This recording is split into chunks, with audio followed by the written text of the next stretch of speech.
tobankan dambe ee ramadaanka cajaa'ib bay leedahay. cajaa'ibteeda waxaa ka mid ah waa 10 beri ama 10 habeen oo ilaahay uu ummadan ugu talagalay inay u noqoto fadli iyo dheeraad ama bonuska waxa la yiraahdo oo kale oo ajirkeeda lagu kabo way. waxaan rabaa marka inaan ka hadlo dhowr arrimood.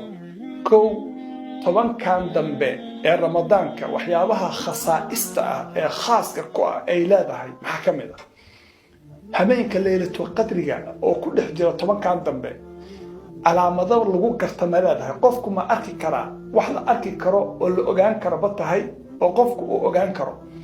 hadduu qofku ogaado inay laylatul qadri tahay muxuu samaynayaa qofkaas oo uu kaga faa'iideysanayaa habeenkaas?